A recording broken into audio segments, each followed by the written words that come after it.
আচমকা দুদিনের বৃষ্টি আর তাতে ইটভাটায় ব্যাপক ক্ষতি হয়েছে। বসিরহাটে কোটি টাকারও বেশি ক্ষতির মুখে ইটভাটার মালিকরা। বৃষ্টির জেরে আচমকা ইট তৈরি বন্ধ হওয়ায় কাজ হারিয়েছেন বহু শ্রমিকও। বাজারের চাহিদা মতো ভাটায় ইট তৈরির কাজ স্বাভাবিক চলছিল, কিন্তু গত দুদিনে আচমকা বৃষ্টির কারণে ইট তৈরির জন্য সমস্যা তৈরি হয়েছে।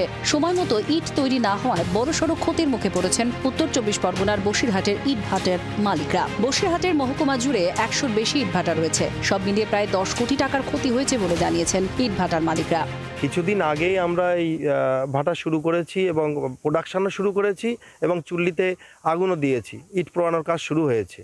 কিন্তু এই গত দুদিনের আকস্মিক বৃষ্টিতে প্রচুর পরিমাণে ক্ষতি হয়েছে এবং আমাদের এখানে আমাদের যতটা জানা যে কয়েকশো ভাটা আছে এবং তাতে কোটি কোটি টাকার ক্ষতি হয়েছে। এই যে আকস্মিক বর্ষা, তাতে যেভাবে আমাদের ক্ষয়ক্ষতি হয়েছে, সমস্ত ভাটায় ক্ষয়ক্ষতি হয়েছে, অসম্ভব ক্ষতি হয়েছে।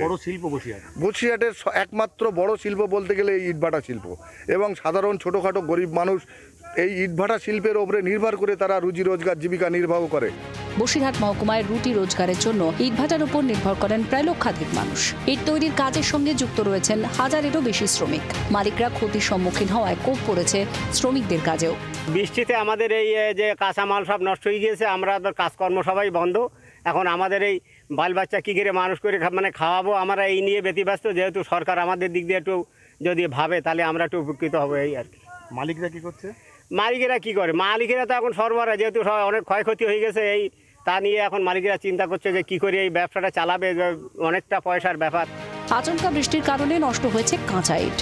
ইট পোড়ানোর আগে বড়সড় ক্ষতির মুখে তারা। প্রশাসনের কাছে সরাসরি সাহায্যের আর্জি জানিয়েছেন ইট ভাটার মালিকরা।